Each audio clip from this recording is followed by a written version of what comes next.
राजस्थान की ऐतिहासिक पृष्ठभूमि। राजस्थान का इतिहास हमारी गौरवमयी धरोहर है, जिसे विविधता के साथ निरंतरता है। परंपराओं और बहुरंगी सांस्कृतिक विशेषताओं से ओतप्रोत राजस्थान एक ऐसा प्रदेश है जहाँ किसी मिट्टी का कण कण के रणबांकुरों की विजय गाथा बयान करता है। यहाँ के शासकों ने मातृभूमि की रक्षा हेतु संघर्ष अपने प्राणों की आहुति दी। कहते हैं राजस्थान के पत्थर भी अपना इतिहास बोलते हैं। यह पूरा संपदा का अटूट खजाना है। कहीं पर प्रागैतिहासिक शैलचित्र की छटा है तो कहीं पर प्राचीन संस्कृतियों के प्रमाण है। कहीं प्रस्तर प्रतिमाओं का शिल्पिक प्रतिमान तो कहीं शिलालेखों के रूप में पाषाणों पर उत्कीर्ण गौरवशाली इतिहास। कई समय का ऐतिहासिक बखान करते समय सिक्के तो कहीं वास्तुकला के उत्कृष्ट प्रतीक, उपासना स्थल, भव्य प्रसाद, उपभेद्य दुर्ग एवं जीवंत स्मारकों का संगम आदि राजस्थान के कस्बों, शहरों एवं उजड़ी बस्तियों में देखने को मिलता है। राजस्थान के बारे में यह सोचना गलत होगा कि यहाँ की धरती केवल रण क्षेत्र रही है। सच तो यह है कि यहाँ तलवारों की झंकार के साथ भक्ति और आध्यात्मिकता का मधुर संगीत सुनने को मिलता है। यह लोक परक सांस्कृतिक चेतना अत्यंत गहरी है। मेले एवं त्योहारों यहाँ के लोगों के मन में रचे बसे हैं। लोक नृत्य एवं लोकगीत राजस्थानी संस्कृति के संवाद है। राजस्थानी चित्र शैलियों में श्रृंगार सौंदर्य के साथ लौकिक जीवन की भी सशक्त अभिव्यक्ति हुई है। राजस्थानी की यह मरुभूमि प्राचीन सभ्यताओं की जन्मस्थली रही है। यहाँ कालीबंगा, आहड़, बैराट, बागोरा, गणेश जैसी अनेक पाषाणकालीन, सिंधुकालीन और ताम्रकालीन सभ्यताओं का विकास हुआ, जो राजस्थान के इतिहास की प्राचीनतम सिद्ध करती है। इस सभ्यता स्थलों में विकसित मानव बस्तियों के प्रमाण मिले हैं। यह बागोर जैसे स्थल मध्य पाषाणकालीन और नवपाषाणकालीन इतिहास की उपस्थिति प्रस्तुत करती है। कालीबंगा जैसे विकसित सिंधुकालीन स्थल का विकास यहीं पर हुआ। वही आहड़, गणेश्वर जैसी प्राचीनतम ताम्रकालीन सभ्यता भी पनपी। आर्य और राजस्थान, मरुधरा की सरस्वती और दुत्ती जैसी नदियाँ आर्यों के प्राचीन मरुधरा की सरस्वती और दुष्टी जैसी नदियाँ आर्य की प्राचीन बस्तियों की शरणस्थली रही है।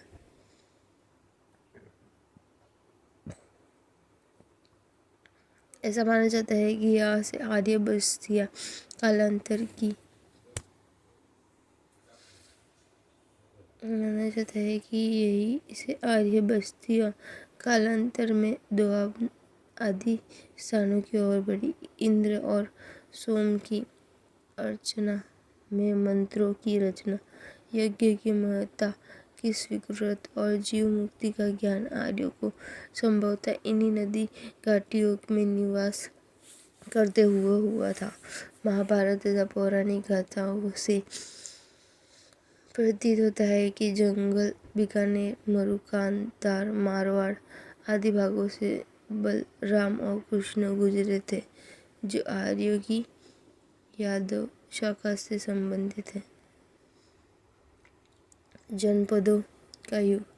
आर्य संक्रमण के बाद राजस्थान में जनपदों का उदय होता है, जहाँ के हमारे इतिहास की घटनाएं आदि प्रमाणों पर आधारित की जा सकती है।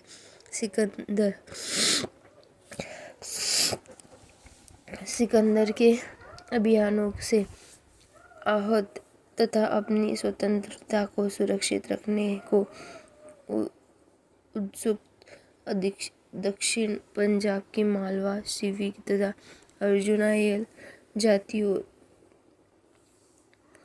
जो अपने सहाय और शौर्य के लिए प्रसिद्ध थी। अन्य जातियों के साथ राजस्थान में आई और सुविधा के अनुसार यहाँ बस गई। इसमें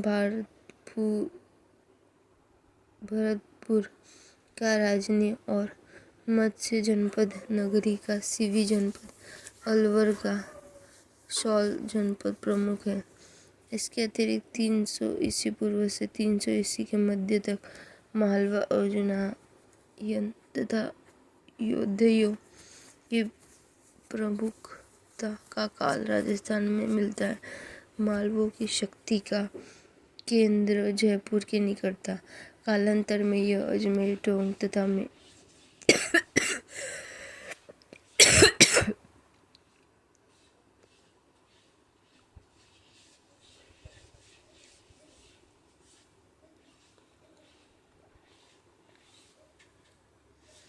तथा मेवाड़ के क्षेत्र तक फैल गई। भरतपुर अलवर प्रांत की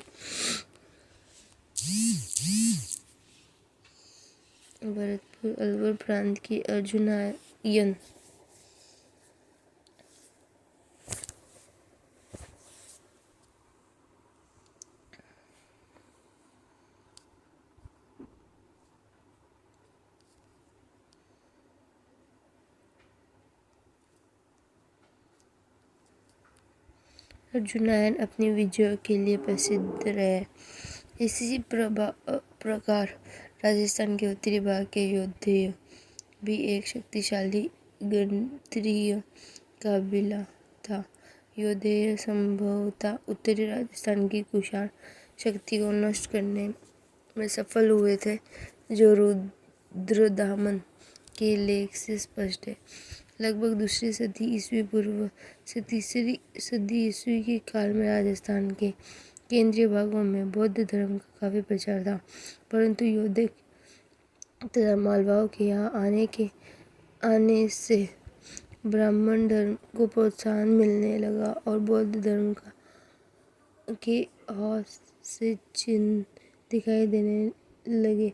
गुप्त राजाओं ने इन जनपदीय गणतंत्रों को समाप्त नहीं किया, परंतु इन्हें उग्र आश्रित रूप में बनाए रखा। ये गणतंत्र हुन आक्रमणों के धक्के को सहन नहीं कर पाए और अनंत छठी शताब्दी आते यहाँ की नदियों से पनपी गणतंत्रीय व्यवस्था सर्वदा के लिए समाप्त हो गई। मौर्य और राजस्थान के कुछ भाग मौर्यों के अधीन या प्रभाव क्षेत्र में थे।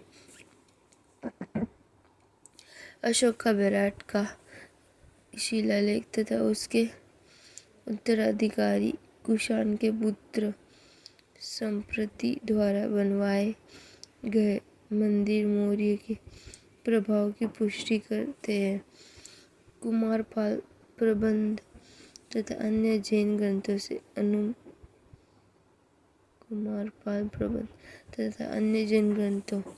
से अनुमानित है कि चित्तौड़ का किला और चित्रांग तालाब मौर्य राज्य चित्रांगण का बनवाया हुआ है। चित्तौड़ से कुछ दूर मानसरोवर नामक तालाब पर राजा मान का, जो मौर्य वंशी माना जाता है, विक्रम संवत 770 का शिलालेख कर्नल टॉड को मिला, जिसमें माहेश्वर, भीम, भोज और मान ये 4 नाम क्रमशः दिए। कोटा के निकट कुनसुआ के शिवालय से 795 विक्रम संवत का शिलालेख मिला है, जिसमें मौर्य वंशी राजा धवल का नाम है। इस प्रमाणों से मौर्य का राजस्थान में अधिकतर और प्रभाव स्पष्ट होता है। हर्षवर्धन की मृत्यु के बाद भारत की राजनीतिक एकता पुनर्विकसित होने लगी। इन युग में भारत में अनेक नए जनपदों का अभ्युदय हुआ। राजस्थान में भी अनेक राजपूत वंशों ने अपने अपने राज्य स्थापित कर लिए थे। इसमें मारवाड़ के प्रतिहार और राठौड़, मेवाड़ के गुइल, सांबर के चौहान, आमेर के कछुआ, जैसलमेर के भाटी इत्यादि प्रमुख है। शिलालेखों के आधार पर हम यह कह सकते हैं कि 6ठी शताब्दी में मंडोर के आसपास प्रतिहारों का राज्य था और फिर वही राज्य आगे चलकर राठौड़ों को प्राप्त हुआ। लगभग इसी समय सांबर के चौहान राज्य की स्थापना हुई और धीरे धीरे वह राज्य बहुत शक्तिशाली बन गया। 5वीं या 6ठी शताब्दी में मेवाड़ और आसपास के भूभाग में गुहिल का शासन स्थापित हो गया। 10वीं शताब्दी में यथुना तथा अबू में परम शक्तिशाली बन गए। 12वीं तथा 13वीं शताब्दी के आसपास तक जालोर, रणथंभौर और हाड़ौती के चौहान ने पुनः अपनी शक्ति का गठन किया, परंतु उसका कई विघटन भी होता रहा। वर्तमान राजस्थान के लिए पहले की किसी एक नाम का प्रयोग नहीं मिलता है। इसके भिन्न क्षेत्र अलग अलग नामों से जाने जाते थे। वर्तमान बीकानेर और जोधपुर का क्षेत्र महाभारत काल में जांगला देश कहलाता था। इसी कारण बीकानेर के राजा स्वयं को जांगलदार बादशाह कहते थे।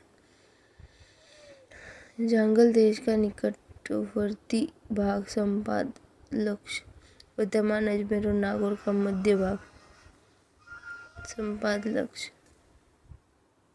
कहलाता था, जिस पर चौहानों का अधिकार था।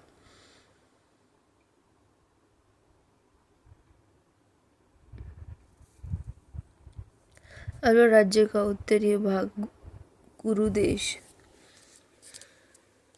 अलवर राज्य का उत्तरी भाग कुरुदेश, दक्षिण और पश्चिमी मत्स्य देश और पूर्वी भाग सुरसेनी देश के अंतर्गत आता है।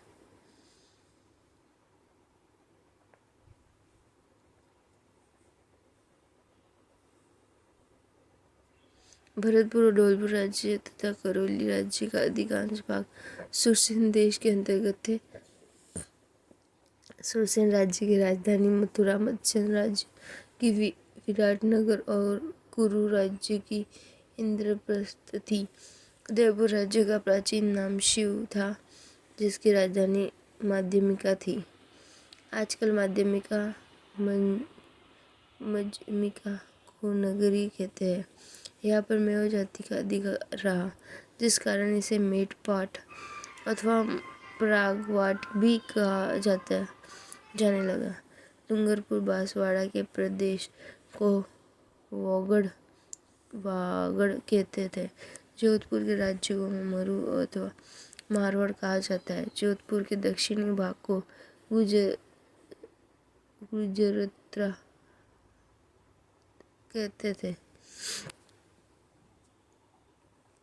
और सिरोही के हिस्से को आबू देश कहा जाता है। जैसलमेर को माट तथा कोटा और बूंदी को हाड़ौती पुकारा जाता था। झालावाड़ का दक्षिण भाग मालवा देश के अंतर्गत गिन जाता था। इस प्रकार स्पष्ट है कि जिस भूभाग को आजकल हम राजस्थान कहते हैं, वह किसी विशेष नाम से कभी प्रसिद्ध नहीं रहा। ऐसी मान्यता है कि 1800 ईस्वी में सर्वप्रथम जॉर्ज थॉमस ने इस प्रांत के लिए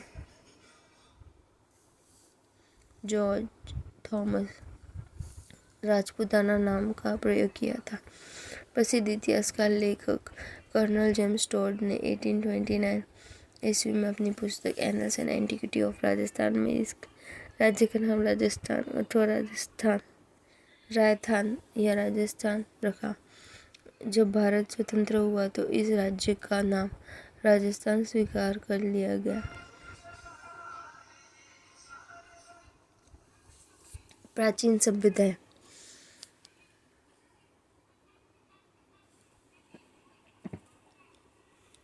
राजस्थान और प्रस्तर युग।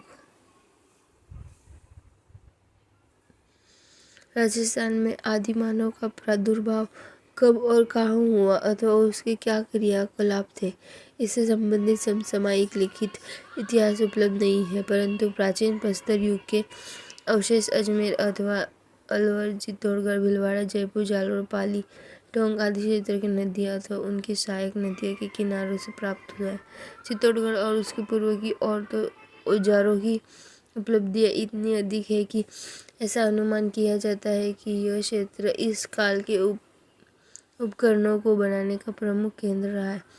लूनी नदी के तटों में भी प्रारंभिक कालीन उपकरण प्राप्त हुए। राजस्थान में मानव विकास की दूसरी सीढ़ी मध्यम पाषाण एवं नवीन पाषाण युग है। आज के हजारों वर्ष से पूर्व लगातार इस युग की संस्कृति विकसित होती रही।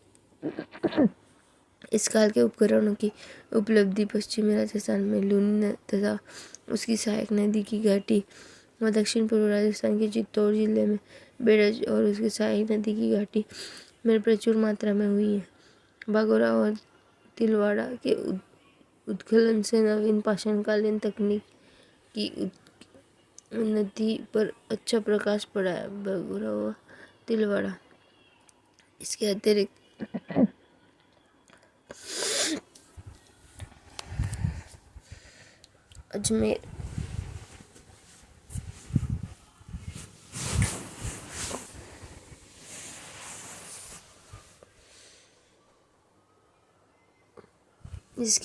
अजमेर, नागौर, सीकर, झुंझुनू, कोटा, बूंदी, टोंक आदि स्थानों से भी नवीन पाषाणकालीन उपकरण प्राप्त हुए हैं। नवीन पाषाण युग में कई हजारों वर्ष गुजरने के पश्चात मनुष्य को धीरे धीरे धातुओं का ज्ञान हुआ। आज से लगभग 6000 वर्ष पहले धातुओं के युग को स्थापित किया जाता है, परंतु समयांतर में जब तांबा और पीतल, लोहा आदि का उसे ज्ञान हुआ तो उनका उपयोग औजार बनाने के लिए किया गया। इस प्रकार धातु युग की सबसे बड़ी विशेषता यह रही कि कृषि और शिल्प आदि कार्यों का संपादक मानव के लिए अब अधिक सुगम हो गया और धातु से बने उपकरणों से वह अपना कार्य अच्छी तरह से करने लगा। कालीबंगा, यह सभ्यता स्थल वर्तमान हनुमानगढ़ जिले के सरस्वती दुष्दुती नदियों के तट पर बसा हुआ था, जो 1425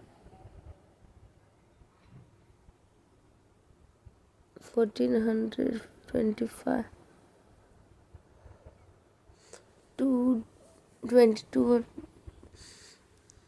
2250 ईस्वी पूर्व की संस्कृति की उपस्थितियों का प्रमाण है। कालीबंगा में मुख्य रूप से नगर योजना के 2 टीले प्राप्त हुए हैं।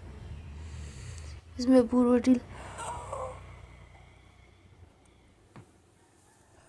पूर्व टीला नगर टीला है। यहाँ की साधारण बस्ती के साक्ष्य मिले हैं। पश्चिमी टीला दुर्ग टीला के रूप में है। दोनों टीलों के चारों ओर भी सुरक्षा पाचेरी बनी हुई थी। कालीबंगा के पूर्व हड़प्पाकालीन और उत्तर हड़प्पाकालीन साक्ष्य मिले हैं। पूर्व हड़प्पाकालीन स्थल से जुते हुए खेत के प्रमाण मिले हैं, जो संसार में प्राचीनतम है। पत्थर के अभाव के कारण दीवार कच्ची ईंटों से बनाई थी और इन्हें मिट्टी से जोड़ा जाता था। व्यक्तिगत और सार्वजनिक नालियों तथा कूड़ा डालने के मिट्टी के बर्तन नगर की सफाई की असाधारण व्यवस्था के अंग थे। वर्तमान में यह नदी बहती है, जो प्राचीन काल में सरस्वती के नाम से जानी जाती थी। यहाँ से धार्मिक प्रमाण के रूप में अग्नि वेदिकाओं के साक्ष्य मिले हैं। यह संभवतः धूप में पकाई गई ईंटों का प्रयोग किया जाता था। यहाँ से प्राप्त मिट्टी के बर्तनों और मुहरों पर जो लिपि अंकित पाई गई है, वह सैंधव लिपि से मिलती जुलती है, जिसे अभी तक पढ़ा नहीं जा सका है। कालीबंगा में पानी के निकास के लिए लकड़ी व ईंटों की नालियाँ बनी हुई मिली है। ताम्र से बने कृषि के कई औजार भी यहाँ की आर्थिक उन्नति के परिचायक है। कालीबंगा की नगर योजना सिंधु घाटी की नगर योजना के अनुरूप दिखाई देती है। कालीबंगा के निवासियों के मूत्र के प्रति श्रद्धा तथा धार्मिक भावनाओं को व्यक्त करने वाली 3 समाधियाँ मिली है। दुर्भाग्यवश ऐसी समृद्ध सभ्यता का ह्रास हो गया, जिसका कारण संभवतः सूखा, नदी मार्ग में परिवर्तन इत्यादि माने जाते हैं।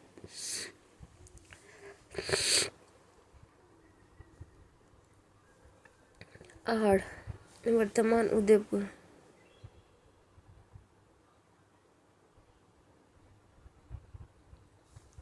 जिले में स्थित आहड़ दक्षिण पश्चिमी राजस्थान का सभ्यता का केंद्र था। यह सभ्यता बनास नदी सभ्यता का प्रमुख भाग थी।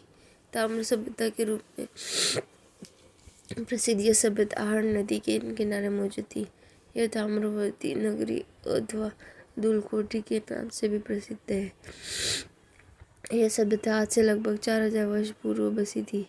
विभिन्न उत्खननों के स्तरों से पता चलता है कि बसने से लेकर 18वीं शताब्दी तक यह कई बार बसी और उजड़ी।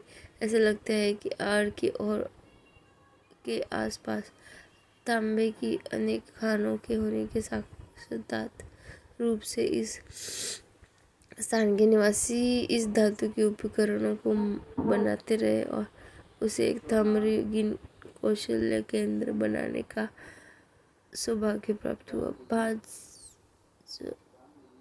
500 मीटर लंबे धूलकोट के टीले से तांबे की कुल्हाड़ियाँ, लोहे के औजार, बांस के टुकड़े, हड्डियाँ आदि सामग्री प्राप्त हुई है।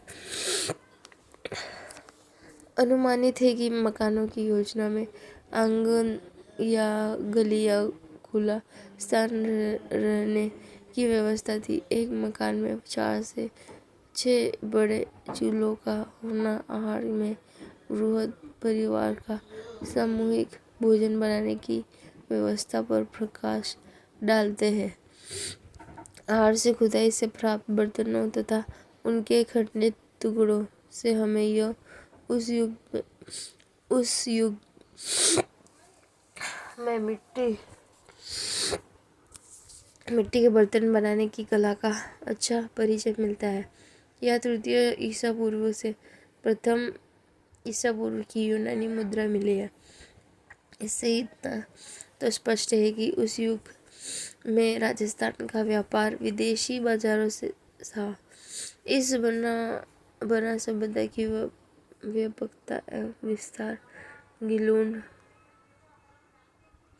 बागोर तथा अन्य आसपास के स्थानों से प्रमाणित है। इसका संपर्क नवदातोली, हड़प्पा, नागदा, एरन, कायथा आदि भागों की प्राचीन सभ्यता से भी था, जो यहाँ से प्राप्त काले व लाल मिट्टी के बर्तनों के आकार, उत्पादन व कौशल की समानता से निर्दिष्ट होता है। बेराट वर्तमान जयपुर किले में स्थित बेराट का महाभारत कालीन मत्स्य जनपद की राजधानी विराटनगर से समीकरण किया जाता है। यहाँ की पुरातात्विक पहाड़ी के रूप में बीजक डूंगरी, भीम डूंगरी, मोती डूंगरी इत्यादि विख्यात है। यहाँ की बीजक डूंगरी से कैप्टन बर्ट ने अशोक का अभ्र शिलालेख खोजा था। इनके अतिरिक्त यहाँ से बौद्ध स्तूप, बौद्ध मंदिर, गोल मंदिर और अशोक स्तंभ के साक्ष्य मिले हैं। ये सभी अवशेष मौर्य युगीन है। ऐसा माना जाता है कि हुन आक्रांता में ही कुल ने बेराट का विध्वंस कर दिया था। चीनी यात्री युवान ने भी अपने यात्रा वृत्तांत में बेराट का उल्लेख किया है।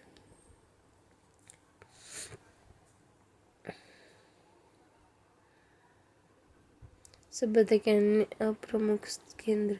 पाषाणकालीन सभ्यता के केंद्र बागोर भारत में पशुपालन के प्राचीनतम साक्ष्य मिले हैं। ताम्रयुगीन सभ्यता के दो बृहद समूह सरस्वती तथा बनास नदी के कांठे में पनपे थे, जिनका वर्णन ऊपर के पृष्ठों में किया गया है। इसी प्रकार राजस्थान के अन्य कई महत्वपूर्ण केंद्र रहे जो इस युग के वैभव की दुहाई दे रहे हैं। गणेशौर, खेतड़ी, दड़िबा, उजियाना, कुराड़ा आदि से प्राप्त ताम्र उपकरणों का उपयोग अधिकांश राजस्थान के अतिरिक्त हड़प्पा, मोहनजोदड़ो, रोपड़ आदि में भी होता था। सोनारी, ईसवाल, जोधपुरी, रेड इत्यादि स्थलों से लोहयुगीन सभ्यता को अवशेष मिले हैं। अंत सरस्वती, दुदुष्टी, बनास, बेड़ज, आहड़, लूनी इत्यादि नदियों की उपत्यकाओं में दबी पड़ी कालीबंगा, हाड़, बागोरा, गिलोन, गणेशौर आदि बस्तियों से मिली प्राचीन वस्तुओं से एक विकसित और व्यापक संस्कृति का पता लगा है। ये सभ्यताओं न केवल स्थानीय सभ्यता का प्रतिनिधित्व करती थी, अपितु चित्रकला, बाण शिल्प तथा धातु संबंधी तकनीकी कौशल के में पश्चिमी एशिया, इराक, अफ्रीका आदि देशों की प्राचीन सभ्यताओं के संपर्क में थी।